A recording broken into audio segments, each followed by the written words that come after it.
Hey guys, Jared Larsen with onX Hunt, and you're listening to the Son of a Blitch podcast.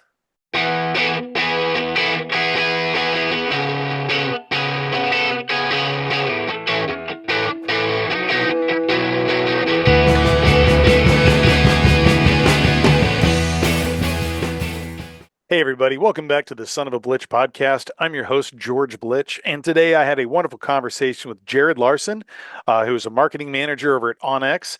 For those who have not checked out onX yet, I highly suggest you do. You can go to onxmaps.com. There is the onX Hunt. There is the onX Off-Road and Backcountry. You can kind of get a little bit depending on what it is you're doing. You're doing some off-landing work. If you're going ahead and doing some hiking or maybe some snowshoeing back in the mountains, or if you are like me and you have a love of the great outdoors and hunting, fishing, foraging, whatever it may be, hiking even. onX Hunt for me has been a game changer. As many know, if you work with my company, Map My Ranch, you get a map from us. You also get an onX membership as well. That's how we collectively get that information that you want us to put on a printed map. And I've been working with Jared for a while now. First got in touch with him whenever I was starting to do some work about a couple years ago with Sharing the Land, Doug Duran's initiative. And Jared and I kind of got in touch and just became friends, stayed in touch, and he's been doing a lot of wonderful things out in the community. And onX as a whole has been doing so much to give back to conservation, awareness, education, to people in the outdoors. They've got so many wonderful things going on. So we tackle a lot of the upgrades and the new levels of tools in the toolbox for their Hunt app. And we kind of snowball from there. There's a lot of really cool things coming. Jared kind of gave us some hints on what 2024 will have in the fall, some really cool features. So you guys stay tuned, enjoy this podcast. I know I thoroughly enjoyed my time with Jared, and I know you will too. So without further ado, here is the podcast with Jared Larsen from onX. Take care. Hey, Jared, how you doing today, man? I'm doing good, George. What's going on down in Texas? Oh man, just we got the winter storm kicking. People don't know what to do. Everything's closed. Today is the first day it's reopened, and I think people are still shell shocked from seeing these, teen degrees. I know it's nothing new to you, right? Well, I this winter's been pretty dull, I guess, for lack of a better term, up here in Montana. We've not got much snow. We've not had much cold until the last week, when we saw, I think when I woke up on Saturday, -26 with a real feel of like -40. It was -46 or 43 or something like that.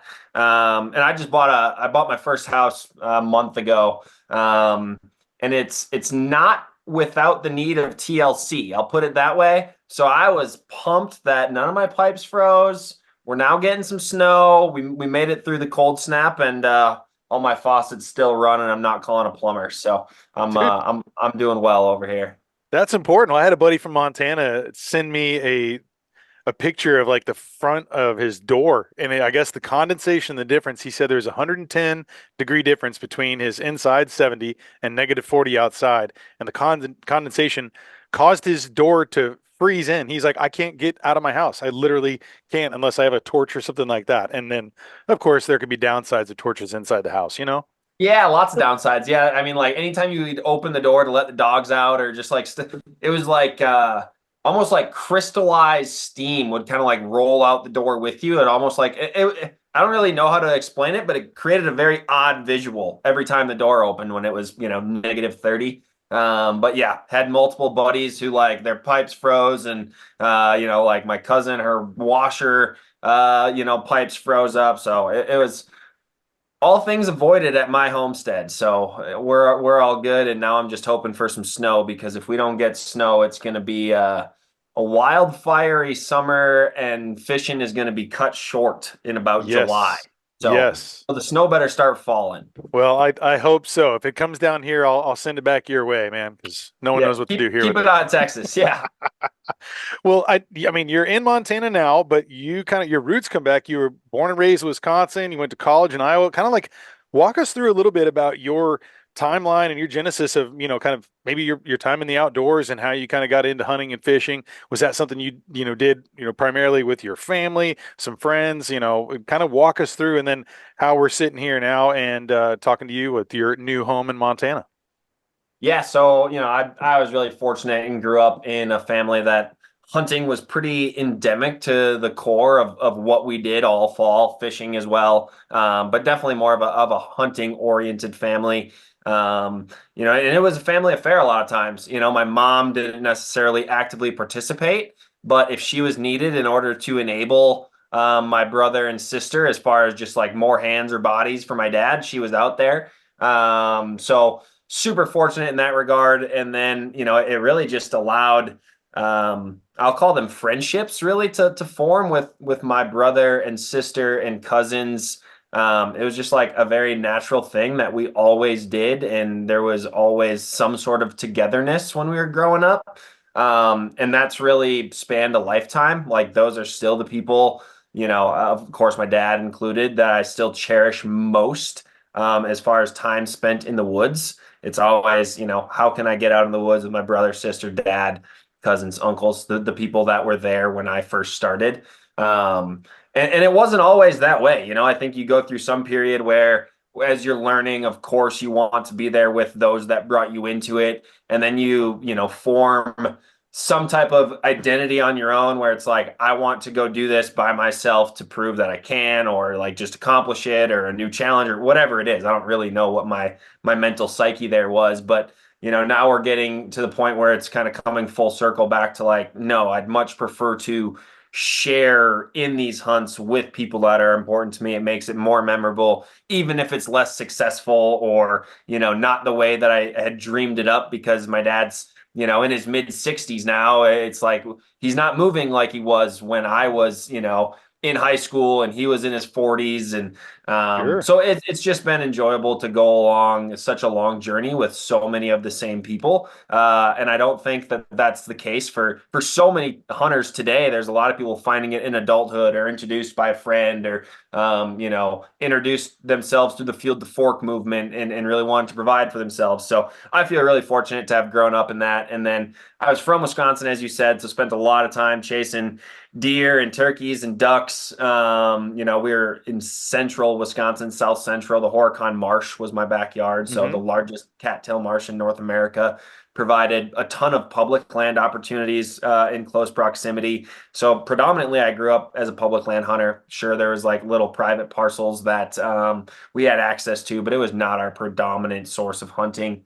And then for college, I didn't know what I wanted to do as far as work went, like so many 16, 17, 18-year-olds that are like, well, time to spend a bunch of money and time on something that you may or may not ever use. So I decided that I knew I would use my bow and arrow.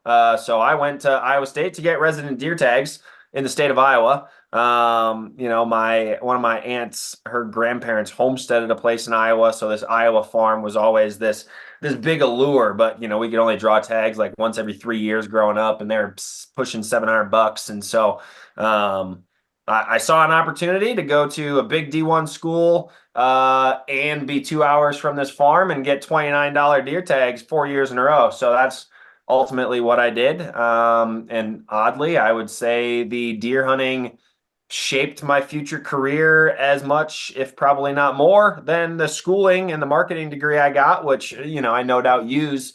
But I would say I use my passion for deer hunting on a daily basis here at onX, maybe more so than my marketing degree. And so, yeah, I ended up coming out to Montana right after college. I got a job in the customer service department of onX, and spent the first year here answering phones and walking through people using the Hunt app, which in 2017, like an app that you purchased was, I won't say it was a novel thing in 2017, but it was on the forefront of cutting edge, or the Yeah. early adopters were the only people buying apps at that point in time.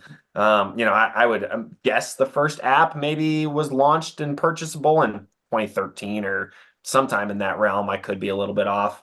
But so, it was a lot of conversations where I was just telling people how to get to the app store, let alone like how to use our product. And so then after that, there's no better way to really learn about your customer than being on the phone with them all day, every day that you're at work.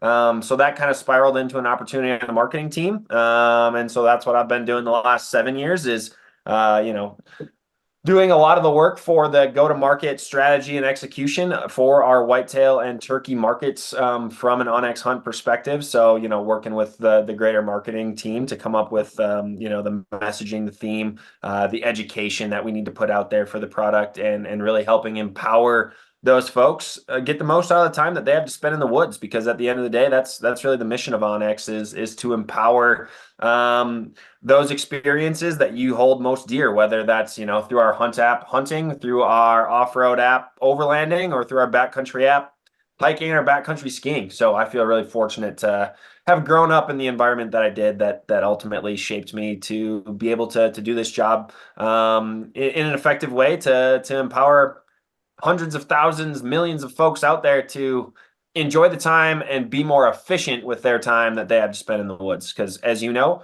for all too many people, it is never enough time. No, it never is. And something like having the onX Hunt app for myself, there's so many different useful tools, layers of information that can greatly increase your odds of success while decreasing the time that you may have to do in field. Like actually, I mean, nothing is more important than getting out there and seeing where you're at, but be able to study it, being able to look at things ahead of time, really be able to soak yourself into an area, make notes, make plans. I mean, there's so many different tools. I mean, I don't even know where you might want to begin. Let's give someone like a kind of a 102, obviously an overview of kind of what someone's going to get when they're getting the app, but let's talk about a lot of those features and maybe some of the things that you're building upon. I know there's some things that you and I have talked about in months past about things that are coming, some game trail integration and some things there, but let's talk about these tools in the toolbox and maybe some of the ones that are most valued and used that you see as you've been talking to customers over the years. Yeah, I mean, by and large, a lot of people come to our app as a plat map, right? So, I mean, public and private land data, that's where we got our start. That was, the foundation of why our company came to exist in the hunt space, which is where we first exist by a long shot. Hmm. And so that, we kind of ride those coattails still to this day of being a public and private land ownership data resource that's available to people, which is wildly valuable to so many folks, whether hunting or the amount of people I run into on a daily basis in real estate, or that are contractors for X, Y, or Z that use our product, for work purposes, is always astounding. So at a very basic level, that's what we show: public, private land ownership, boundaries, and data. So, if you clicked on this property that I own here, it would tell you Jared Larsen is the owner. My tax address is 1617 Lakeside Drive, and I have 1.96 acres. And so, for any, if you're an elite member and you have all 50 states, or if you're a premium member and have the single state or premium two state option, you have that data available to those states or all 50 states. And then, of course, just color coded by, no shading means private with orange boundaries, and then different shading: yellow for Bureau of Land Management, a lighter green for National Forest, a blue green for, a wildlife management area, so on and so forth. So just a really easy way to immediately instill confidence that you know who owns what land, and whether or not you're supposed to be there becomes, very clear. If you got your own tinfoil hat that rings the alarm when ethics are being crossed, or boundaries, I guess, are being crossed. So at its very core, that's what it does, but it goes so far beyond that. As you mentioned, a few of my favorite features is, the ability to really organize a place that you hunt a lot. So that's a property in Wisconsin for me. Every week I carve out time to go back there and spend time with friends and family. And I have hundreds of markups on that 300 acres there. And so being able to organize that with different colored waypoints determined by the year. So like in 2023, my color for everything was brown. 2022 was yellow. 2021 was purple. 2020 was green. So, year over year, you're able to build this intel, put it in folders, organize that. And then from those folders, I can share that with my buddy Nate, with my brother, with my dad, whoever it may be. I have entrance and exit routes into each tree stand. I have the optimal wind bubble attached to every single tree stand. So when you wake up in the morning, you glance at it, you see which ones are green, you see which ones are red, and you're immediately like, okay, well, these are my options for the morning. The ability to save maps for offline use Mhm. becomes crucial just depending on where you're at in the country, being able to use it without any service required. It's a must have at this point. I really love the tracking feature. For whatever reason, I use that probably more than any other feature. If I am in the woods, I'm turning my tracker on. Yeah. It allows me to have a very visual picture of exactly where I was and what I was doing just by looking at that track. Going around a piece of public or a new piece of private or whatever it may be. It allows me to visualize, what I was looking at that time, and it becomes a more meaningful piece of property to me, knowing where I was and maybe more importantly where I wasn't what or where I wasn't, in order to figure out where I should have been or should be next time. And so those are just a few of the things that I use it for. I mean, we could talk ad nauseum, to the different layers and features, but what are a few of your favorite use cases that you put it to through the paces with this fall? I'll tell you, we were tracking a deer this year and using that tracking feature and be able to go back and like put down some notes upon different things. Hey, look like it bedded down here. And just that we could kind of look back when there's three of us, and then I'm sharing this with everyone so we can see exactly where we are, what we've gone through. Hey, let's check out this route. Okay, we don't see anything here. Just that kind of that usefulness of kind of being able to see because we're in some thick, thick, thick mesquite. I mean, there was areas where it was just like it would take a minute to just move 10 yards because it's so thick and you're going through stuff and you're trying to still obviously not step on any blood or any tracks and things too. So we're kind of trying to, do this silently and smoothly. But being able to kind of look back on that, I found that to be super useful. And I've used that for waypoints when I'm getting in and out of places. In Texas, it's a little bit different than in the western part and, maybe other open areas as well. But a lot of times we're hunting from deer stands, or maybe there's, a big game trail that we're going to sit over. I'm getting into bow hunting, so that will kind of change the dynamics of how I look at the mapping and things too this year. So I'm very excited to kind of, maybe step it up in some of my features and use. But you will have, feeders, different water.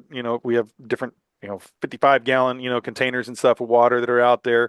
Um, and maybe where we have hog traps, turkey roosts, game trail cameras. So we'll have all this marked out there too. So it's great if someone's like out on the property and they're hunting and I'm not there that weekend and I want to be like, hey, go check out this one. Okay, this needs some corning, or hey, the protein's low here. Make sure you go fill up the water. This SD card needs to be replaced. Whatever it is, they have something right then, and I can just be able to send them the folder, and boom, they got all these tools at their disposal. So I use it a lot for kind of teaching. I do some a little mentoring, some guiding and stuff too. So I kind of use it as an introductory tool. But then I've found myself and a couple of my friends getting into a little bit more of information in there, and that's something that we're excited about. With the game trail integration that's coming and stuff too. Because I know we've talked about that when in my company, Map My Ranch. Um, for those who don't know, Sharing the Land, it's a project run by Doug Duran, a mutual friend of ours, and kind of, through some, different phone calls, you and I got in touch. And for people who were working with Map My Ranch and wanted to get a printed aerial map of their property, when they're customizing their maps and showing us where everything is, we're sending them your app, an elite membership for them. So anybody who comes with us, they get a free 3-month membership there with the elite status, be able to really kind of mark out exactly what it is they want. So, in a lot of times on the business side of things, I'm teaching them how to use that and utilize that for their, sharing of their information, their properties to see what they want to have customized when they print it out. And that's been really fun too, because I learned different ways that people use it just by talking to them. And, just like when you're chatting about your use, there's so many different ways people utilize it and love it. And I just think it's such an enriching app. I mean, it's something I wish I had known about early when I first started doing stuff because I'm a mapping dork. So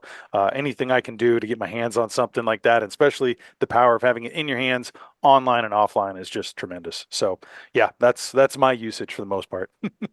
Yeah, well, and like you, I just love maps, getting my hands on some of your physical map my ranch maps. I mean, you sent me one Mhm. of that property in Wisconsin, which is at that property today. And it's funny. We're all sitting there like with our phones looking at onX, but yet we're in front of this 3 foot by 3 foot physical map. So we're like pointing at tree stands on onX, and then somebody is like translating that with their finger on the actual map. And I don't know.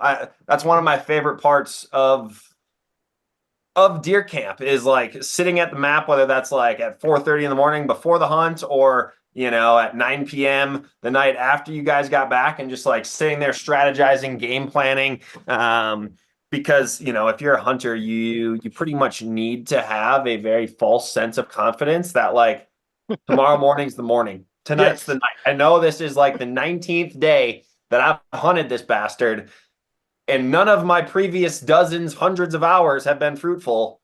But tomorrow morning is going to be fruitful. It's And gonna there's happen. something about a map and a map meeting that really just like incites that confidence for me that the next hunt's the hunt. Oh, it without fail, every single time we get back, we're looking up on that, and that's what's so great is it, we'll have, as you've seen too, we have some that are fold up, you can carry with them and stuff too, so you can have them in your back pocket or your backpack.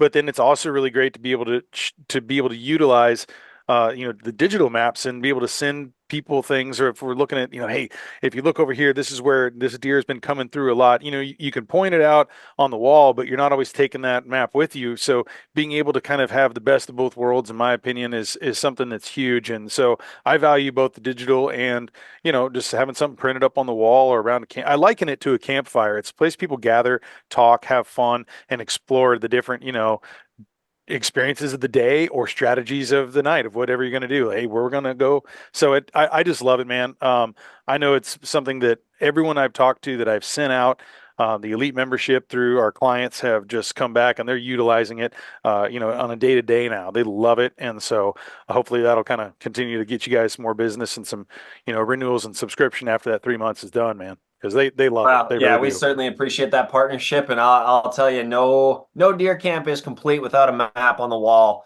and we damn sure know that. Even being the digital mapping product, so it's cool that we're able to find some synergies there. And you're speaking of that elite membership, and you spoke to some of the newer features we're working on with trail camera integration, as well as I'd be remiss not to mention some of the aerial imagery. So Yeah. those would be the big ones in the past, I don't know, 6 to 8 months. Is we updated a bunch of our aerial imagery, and we're going to continue a very progressive aerial image update process. So we acquired some recent imagery. So it's high frequency, lower resolution. So every 2 weeks, a new image is taken across the country, which obviously comes with some inherent complexities as far as cloud cover and things of that nature in such a short time span. So it is lower resolution than our base map, but pretty awesome feature for seeing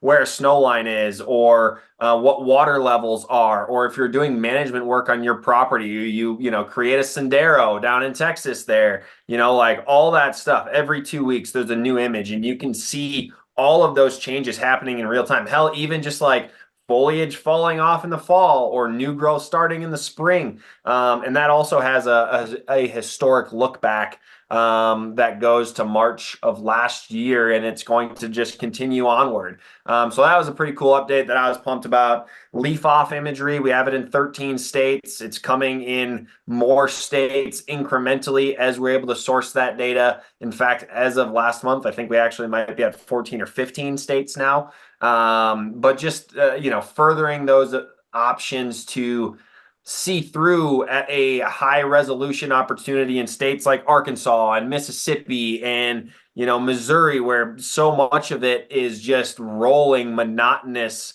deciduous forest. Yep.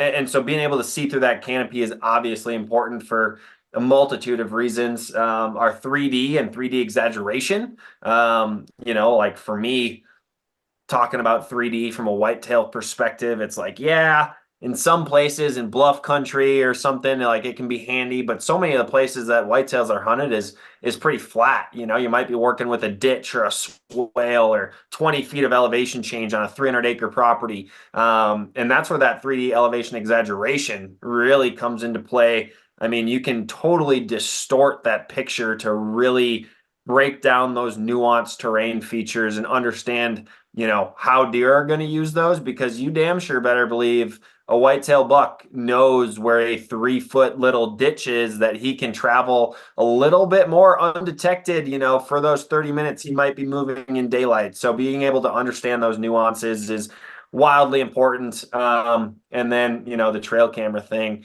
is so exciting to me. This past year we partnered with Bushnell, Covert, and Exodus as far as cellular trail cameras you could integrate straight to the onX Hunt app. And so really this year was somewhat of a proving grounds of like, okay, can we get these partners onboarded, bought into the message of like trail camera management is currently a nightmare if you are running multiple different brands of cell cameras.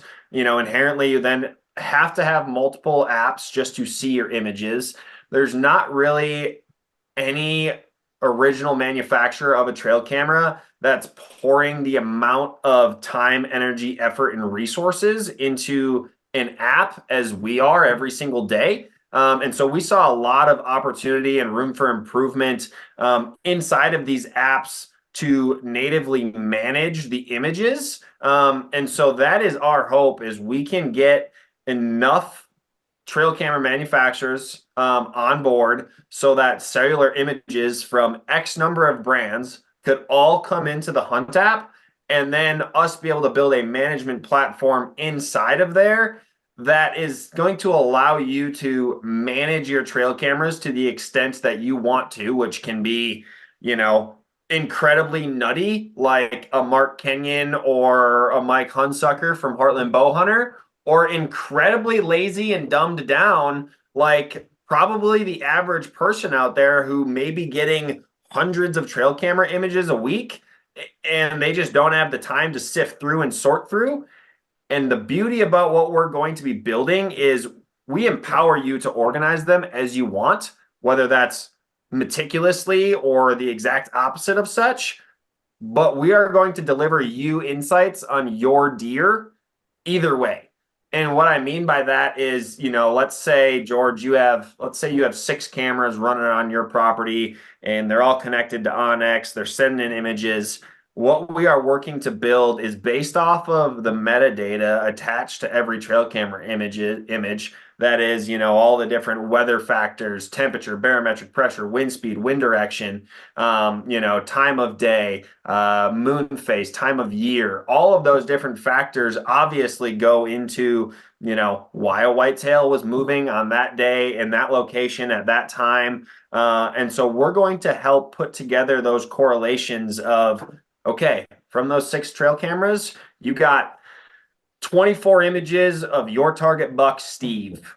And Steve, in those 24 images, well, they're spread across 5 cameras, but 2 of the cameras took 18 of those 25 images. One of them, your north end food plot, one of them, your west side pinch point.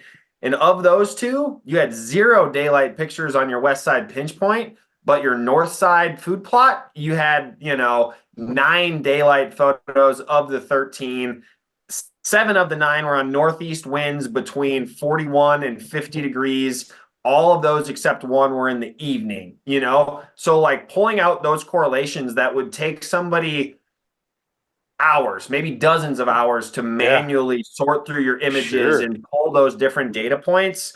The idea is if you're going to be bought into our product, connect your cell cameras and, be interested in the insights that we're able to provide, simply pulling that data out. We're trying to solve the problem that so many Americans face, and that's lack of time. That's a response that we see so often is, like what's one thing you struggle with your ability to hunt? Is it knowledge? Is it a place to hunt? Is it, time? Is it resources? And so often it comes back to, time. I have kids doing this. I have, a job doing this. And so if you only have 5, 6, 7 days to hunt over the course of a season, you really don't want to be out there when when conditions are suboptimal, and sometimes you have no choice. And I would never tell somebody not to go hunting on a day that they can go hunting because conditions are suboptimal. But our mission is to empower those experiences to be as fulfilling and successful as possible. So like that's the long game with trail camera management and what we're doing. And we got a long road ahead of us and a lot of work to do, but I'm confident we'll get there. Well, it's exciting stuff, and I know y'all will get there. Every single thing I've seen every year, there's more progressions and value with the app, with the community. I love that you guys have a lot of different special, there's been some Ask Me Anythings, there's been specialized, discussions you've had with different people, whether it's with you, maybe some staff members or even some outside folks to be able to have, hey, you can tune in and it's kind of a webinar for like an hour or so and just kind of learning different things, strategies on whitetail rut or whatever it may be. I mean, there's been so many. It's like almost every single week I see another one coming up and, trying to scratch away to that day and that afternoon or whatever to like make sure I can tune in. And I've seen, quite a few of them now. And I think that's a really great thing. You're building the community together in so many different ways, a lot of advancements in technology and that integration helping the probability of success and more fun in the woods and saving time too, like you're talking about.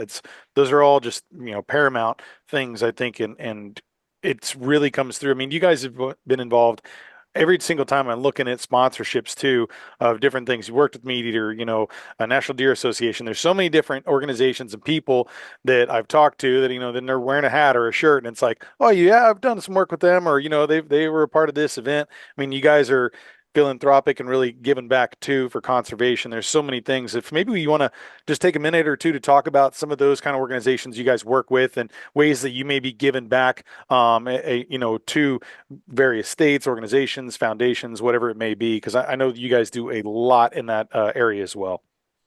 Well, I very much appreciate you taking note of that and bringing light to that because, it's not me personally giving those things. It Oh, is I thought it was you. absolutely the It's not onX. you. Well, so it is the onX brand that I get to facilitate a lot of that through, and I feel privileged to do so because conservation and access and stewardship, like those are all very important, buzzwords for Mhm. sure, but something that we take very seriously and aim to be a leader in the space, both in thought and in action on those things. And so donations at onxmaps.com is an email address that for 6 of the last 7 years, I managed, and everything from the local princess ball that's giving back to some young girl that is fighting an illness and raising money for, to the local high school, to the high school across the country that is hosting a charity event to raise money for their youth soccer team. There really is no donation ask that we don't contribute to, that we've ever received. And we're a believer that if we can leave, somebody in better shape or the community in better shape, with given from our own product, our own pockets, we're going to be there to help support those communities that always end up supporting us. Because at the end of the day, if you're reaching out to onX for a donation, it's not because you saw our commercial right after the Toyota commercial on the Super Bowl. It's because you probably use our product, or your husband does, or your sister does, and so if you're reaching out to us for a donation, I feel compelled that we owe it to you to give back for likely being a very loyal customer of ours. So it's cool to be able to donate in that regard. And I feel as though it's our responsibility, especially when we do not have,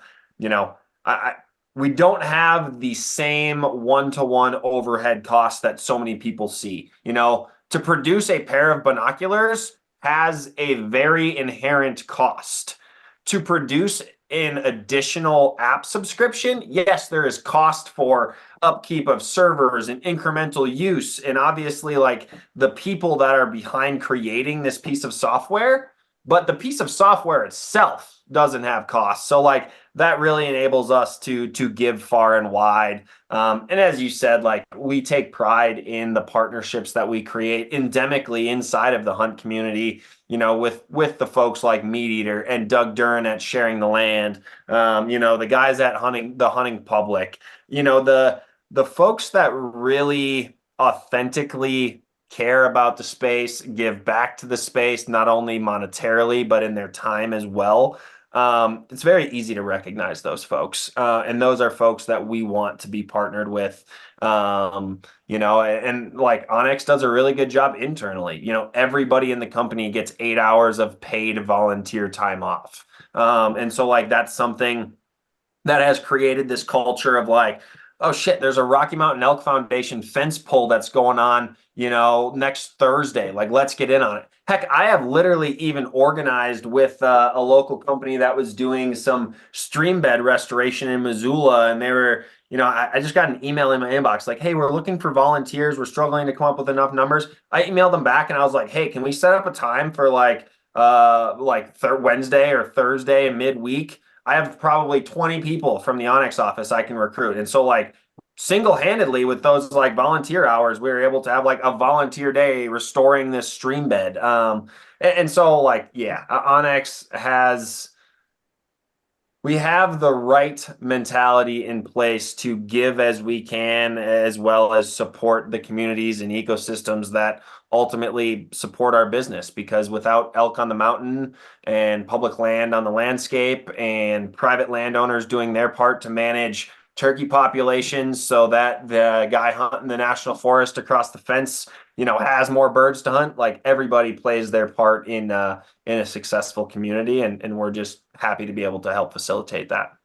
That's wonderful, man. You guys do a great job. And, speaking on that too, maybe we can do something. We'll work out kind of a giveaway to some of the listeners to maybe give out a couple memberships and, let people try this out and really kind of get an idea about how powerful this is and, to come be able to learn more about the company and seeing all the things that you guys are doing to give back and to be a part of so much. I think it's super important and, hats off to you and all the folks that are working there because it doesn't go unnoticed, man. I mean, I've seen a lot that y'all have done, and I really appreciate that there are companies that are giving back. There's some folks that, maybe they're not able to as much, whatever reason. Maybe it's just tight, margins and things too. Like you said, there's a lot of different things that cost a lot to put together, but there's a lot of companies that want to give back and keep this way of life, and to keep our, wilderness wild, with the best habitats we possibly can for future generations to enjoy. So that's something that I can get behind. I know you as well, and so we'll kind of continue to,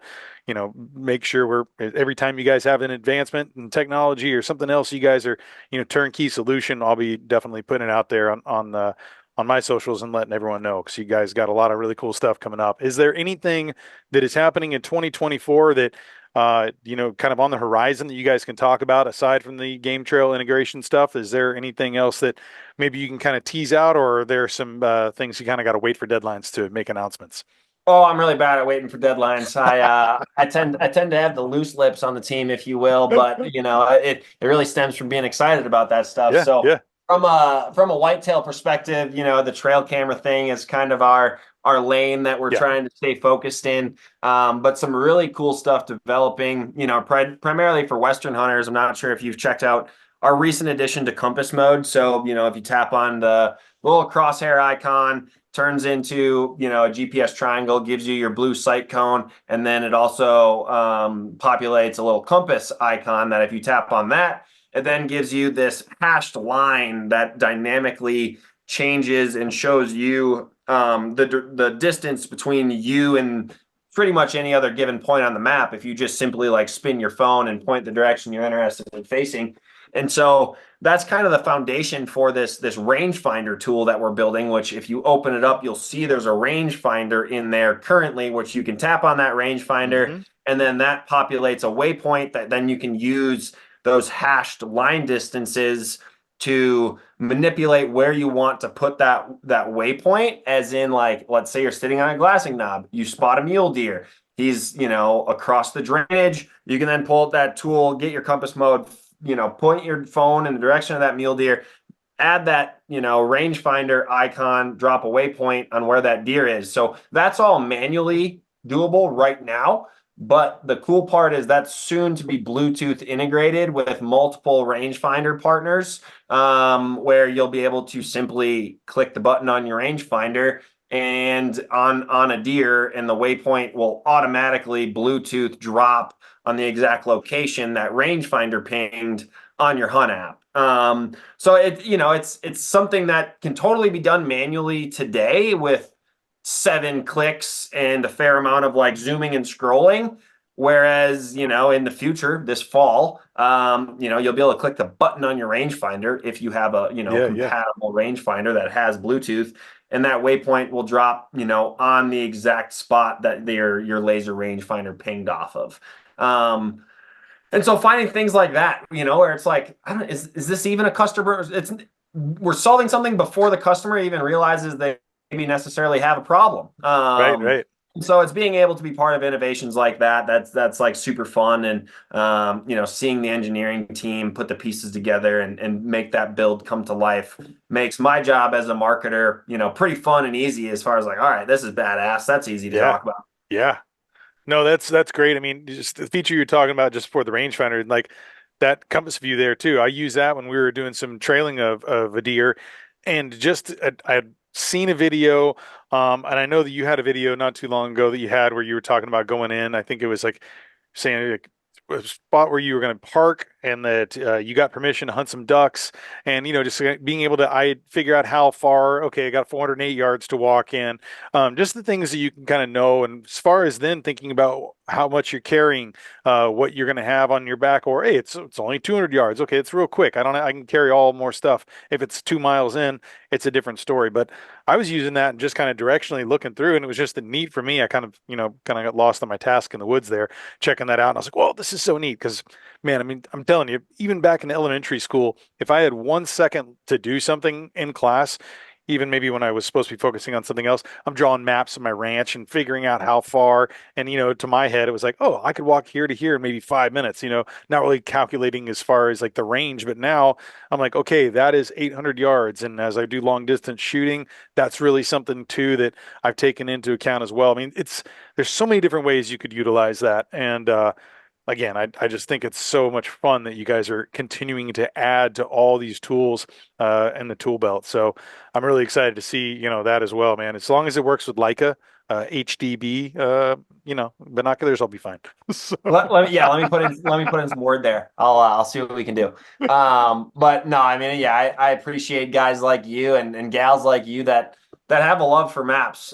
Because as mentioned, there are so many people that simply use it as a plat map when they could, sit down in front of the TV for 20 minutes and play around on onX Hunt instead of Instagram or Facebook or mhm. whatever it is you're doom scrolling on. You just press all the buttons. You can't break anything, and I promise that you'll learn something or find a new feature that you're going to find use in, whether that's for hunting your next elk, the whitetail on your property, hog hunting, bird watching. There are tools in there for literally anybody. I am convinced of that after hearing the hundreds of use cases, Sure. that go way beyond just hunting. So yeah, it's always fun to be there for the holy shit, this does that. Because I get to experience quite a few of those. No, I can only imagine all the different things. I mean, obviously on my end of stuff, I'm talking to people who have we hunting ranches, commercial stuff, farms, we've got vineyards, we've got lakes, rivers, people have lakes. I remember one guy he sent us a bunch of the waypoints about, hey, here's where I get gas. And he was putting them all onto, on X and sending it to us like all these spots he wanted to have. Hey, here's where I get bait. And it's like so cool to see, when it finally gets printed out and, then someone sends us a picture, hey, we use this and it was really neat, but they're also utilizing that when they're going through and trolling an area and they're sending me snapshots of their of the app and what they're doing there too. And it's just a cool thing to see people really jumping in and utilizing it, man. I'm like, I could go on for days. I'm sure you could, talking about all the fun you can have out there, but it's really great that you guys have put so much thought and effort and work and to really utilizing this to the nth degree. So thank you for that. Before we sign off, I do have two questions.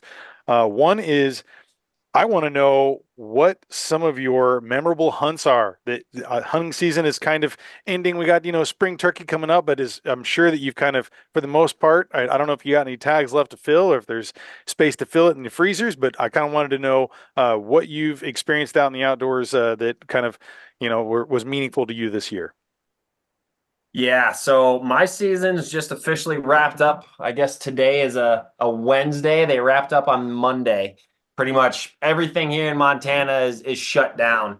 But I got absolutely whooped in the whitetail woods this year. Being the whitetail and turkey guy at onX, I always feel a little bit of pressure to do something worth writing home about in the whitetail woods. And boy, did I not this year. I think there was a stretch there where I was able to hunt 26 of 27 days between like October 23rd and roughly Thanksgiving. And I missed a really good buck in Iowa. And then just hunting a particular deer. I love doing it. I love chasing a particular deer. Maybe it's two mature deer that are on a piece that I have the ability to hunt or I have on camera. But boy, does it get under my skin. But I love it and I hate it. I try to never I try to never use the word, oh, it was a grind, because if I'm out there and it's a grind in my tree, I'll just climb down and I'll go do something that's not a grind. Like I'm supposed to be in that tree, like enjoying myself. But sometimes when I'm hunting a particular mature deer, I find myself getting more frustrated than I ought to. And that was me most of November this year. But I was able to go went on an Alaskan moose hunt. It was really a hunt for my uncle. Not something that I had at all anticipated. It was like last May. My uncle sold his dairy operation. He had like some 2,000, 2,500 dairy cows. And an opportunity just kind of presented itself for him to sell the farm, literally. And he did.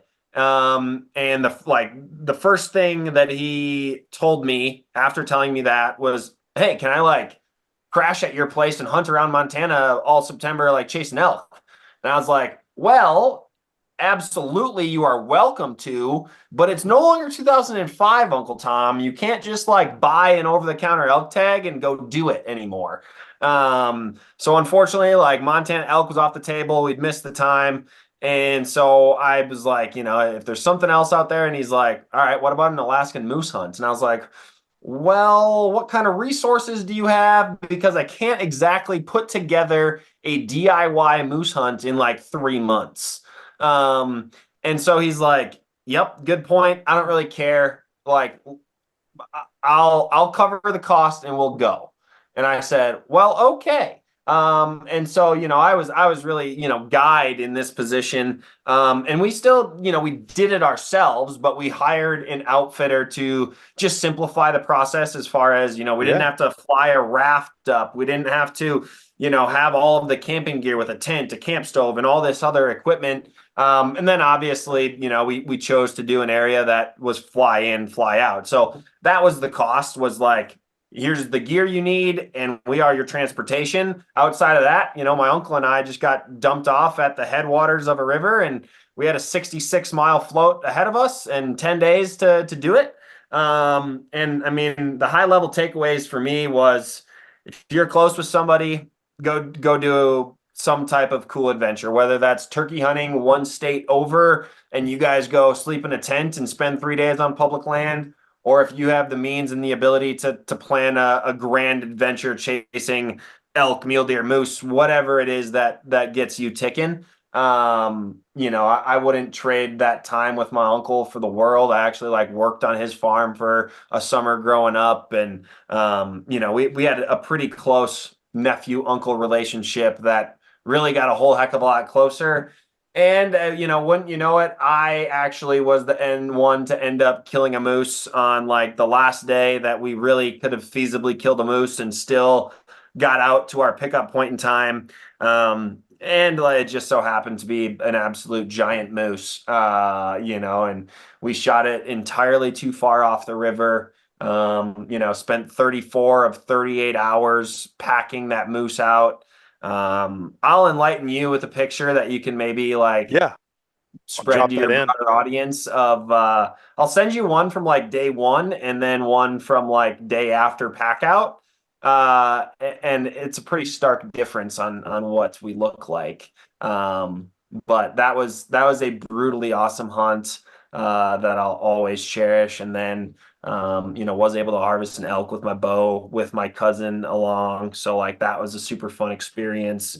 So I can't complain. It was a good season for me. My freezer's full, and the whitetails, they have me thinking about them already for next October.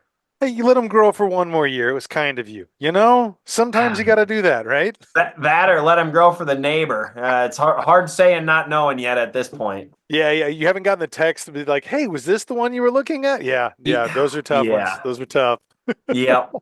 So, how about you? What do you if you've already talked about some of your hunt success or lack thereof this season, give me what's next for you. What are you most looking forward to?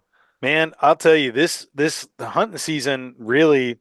I kind of just let the cat out of the bag when I was doing an interview with Brad Leone the other day, and I kind of hinted at I got my second melanistic deer. So I've sent you the article Yep. before, Black Beauty, the first one, the buck. I got a second one, so I'm working on the article right now.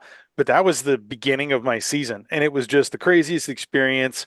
I've got a podcast, and it'll be a chapter in the audiobook as well. But it's basically I was there mentoring with a friend of ours named Johnny Boots. Well, we call him Johnny Boots because he was getting some snake boots, and then he changed to Johnny Bolts. He has many names, but he had done basically what we've talked about a little bit with sharing the land with Doug's initiative there, where he would come and work on the property, and in exchange, I mean, we're just friends, so it wasn't like a barter system like you have to do this first. But he came and put in a bunch of sweat equity and did months and months of work on the property and got a really good feel for it. And then he was going to take a doe, and so we were in the stand.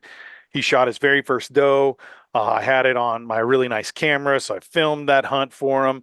And then we're looking back on the footage immediately, and it looked like the hit was back. And this guy was banging bullseyes, 100, 200, 300 yards. So it was like I didn't know if maybe a little bit of kind of that buck fever kind of thing jumped in as far as even though it was a doe, but like the idea maybe the excitement of taking a shot on Yep. a live animal. Well, the shot looked off, so we said instead of 30 minutes, let's give it 45 to an hour, and in that extra amount of time. The melanistic one showed up, and so I ended up getting the shot and got it filmed as well. And it was just nuts, man. I mean, like it couldn't later on we go to his deer and it's like a perfect heart shot. It just the video tricked our minds into thinking the way it jumped and the way it looked like it might have gotten hit. Should have known he was bullseye, man, all the way through. But that ended up being that extra time that the Destiny. melanistic. So it was such a fun experience to like not only just watch someone kind of, from the very beginning of this guy hadn't shot a rifle before. We're teaching him about marksmanship, about the ethics of being in the woods and being able to see all those stages. So kind of being able to see that all the way through the end, getting a film, and then on top of that night, if it couldn't get any bigger, it did. And then it kind of snowballed from there, man. A lot of successes on our property. The main hit buck went to a kid who got his very first deer, nephew-in-law and their cousin-in-law rather, and that was a really great experience to see that. The family was all there with them. So anytime you kind of have that experience, it's not a lot of time that you and I, who have been doing this for so long, see firsts, for ourselves, but we see it in other people. And as we're mentoring and being a part of that process, it's been really exciting to me to kind of be in that next chapter of hunting. And then I got two huge bucks in South Texas. One I was looking at through my binoculars, and it was just chasing doe around. And I get a text from my uncle. He says, "Hey, by the way, if you see this buck, I want this one taken out." And I'm like, "Oh, he's right here." And I wasn't necessarily going to get him, but I thought he was younger. I thought he's like maybe 4.5. And it looked like he was 5.5 or 6.5 after we got the aging from the taxidermist. And he was running around a lot. It was kind of like pre-rut, but he was I mean, I had seen him running for 30 minutes. So he later on we He was matched after up it. to a picture from early season. It's like, oh, it was that one. Super wide, 21.5 inch wide rack of a 7 pointer. Not just kind of dinky rack, but it was just a cool deer, my widest. Yeah. And then got a monster 8 point. The 7.5-year-old buck was just massive, just kind of showed up the next day. And a lot of the meat that we got kind of went to different friends and family. So it's like all around just fun successes, fun sharing those stories. I really couldn't have asked for a better year. Now I'm like gearing up on turkey season. That is one of the most exciting things that I just love. I'm really new to turkey hunting, even though I've killed about 15 turkeys in my life. It would always be like walking around the property and seeing some and just being advantageously grabbing the shotgun. And in the last 2 years, calling them in, I'm like, oh, okay, this is a whole nother level of I fun. get this now. Yeah, I I'm understand why people do this. I'm addicted. So we're going to work next month on the property and getting everything ready and getting some So you got lanes. Rios down there on your ranch in Texas. Yeah. Nice. So we got, I mean, that's primarily in both the places I hunt. Down in South Texas, there used to be a lot more turkey. Now it's a lot of drought years. Seeing tons of coyotes. I mean, there's a lot of bobcat things. So I think there's, multiple issues that are maybe kind of showing a little bit more of a decline. But in Central Texas, I mean, we have so many out there, and there's some folks that kind of are in the hunting community, and some people that I've invited to come down. So hopefully, we'll be doing some filming here in April and have some stuff to share with some people later on. But I just can't wait, man, to get back out in the woods again and kind of. I've closed the deer hunting chapter, and now my brain's all on turkey. So. Well, kudos to you for really letting getting new people take precedence, over getting caught up in you tagging the target buck and things of that nature. Because, I mean, shoot, I'll admit I'm not to that chapter in my life where I have, like I don't have a ranch to take people to. I don't have my own land to, dedicate time and energy and have people help me in order to repay them with access. I aspire to get there, but at this point, it's a lot of trial and error for myself. So kudos to you for really, giving back to the people that need it, and allowing them the opportunity. And then my second thought there is, I'm sure you're some level of aware as far as what Turkeys for Tomorrow is doing and the decline of turkey populations across, much of the middle, mid South, lower Midwest, the deep South for sure. Texas, Oklahoma is a really, Yep. really hot button one who, I mean, shoot, you used to be able to shoot like three birds. Everybody and their brother was able to shoot three birds in Oklahoma just a handful of years ago. And now it's like one bird only. I think they have some non-resident quotas in place now. And so, you just mentioned your spot in South Texas used to have a lot of birds. Now it Yep. doesn't. So, the turkey landscape is very interesting. And yeah, it's interesting to read some of the science out there of how important it is to not take three gobblers off of 600 acres, but just taking one. And, maybe don't do it on opening day. Give it a little bit of time. Let that dominant bird breed. I don't know. There's just so much to be read out there, and what are the real take homes? I don't even know. I think there's a lot of people that don't know, but it's cool that you're in a spot that has a bunch of birds, and hopefully we'll have a bunch of birds for a long time to come. But really awesome that that 1,000 acres is kind of your own destiny.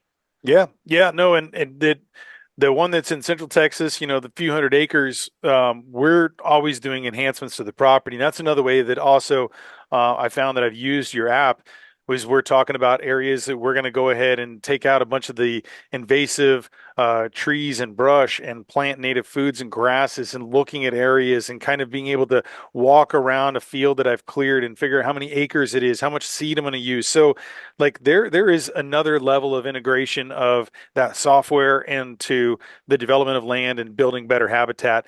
And so I kind of want to make sure I mention that too, because that's something that, as you like you saying too, you can kind of historically see maybe, the snapshots of all the amazing imagery that you guys are offering that people can kind of see every, those 2 weeks or whatever it is that, was it 2 weeks you said, every 2 weeks or 2 months? Yep. Okay, so 2 weeks. Yep. so you're able to see that kind of growth in the property, especially if you're doing improvements. And I find that to be really useful because I can kind of see the work that I'm doing and the scale of like Really satisfying overall. too, because It's it's a so lot of work. satisfying. I love it. In years, I mean, because I've I've kept maps on the walls here. I've kind of got some behind me or over there. And historically, and being able to see, okay, here's this. Then we cleared 26 acres. We planted this. Now we've had better habitat. This is now where turkeys are resting more in the day. Maybe this is where they're having, they're young, and kind of keeping it safe from other areas because it's super high grasses and things that we're trying to do to implement that.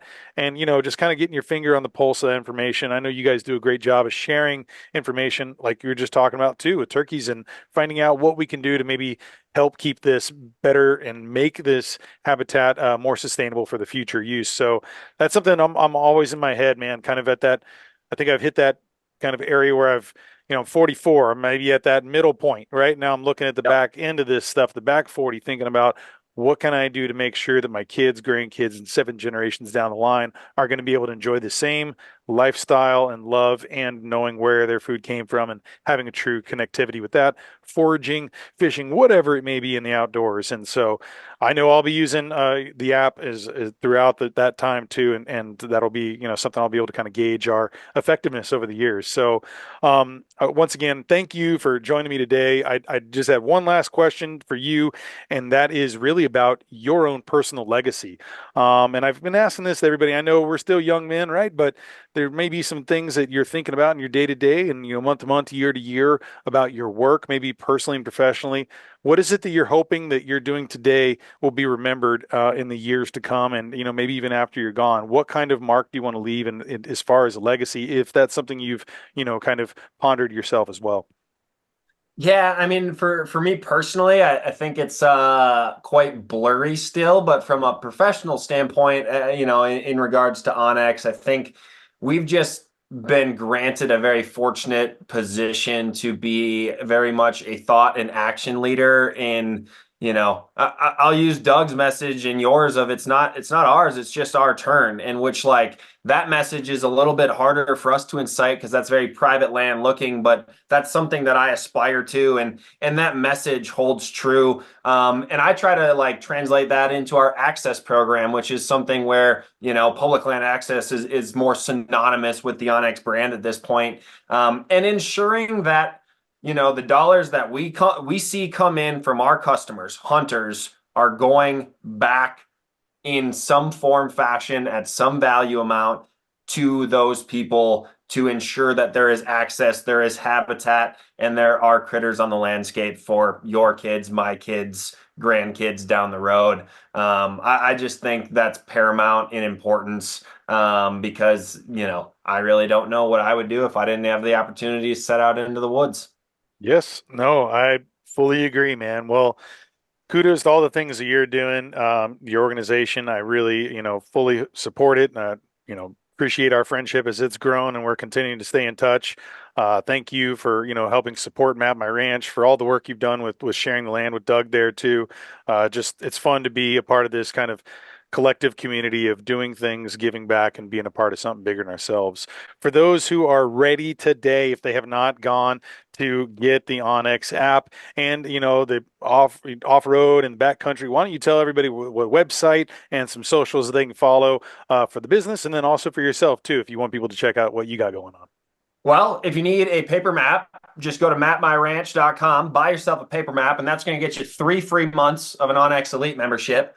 If you've already got a Map My Ranch map on your deer camp, then you can just go to onxmaps.com, and then you can choose the hunt product there. You'll see it right on the front page, and that will give you all of the different details as far as the features, the benefits for our Elite membership, for our Premium membership.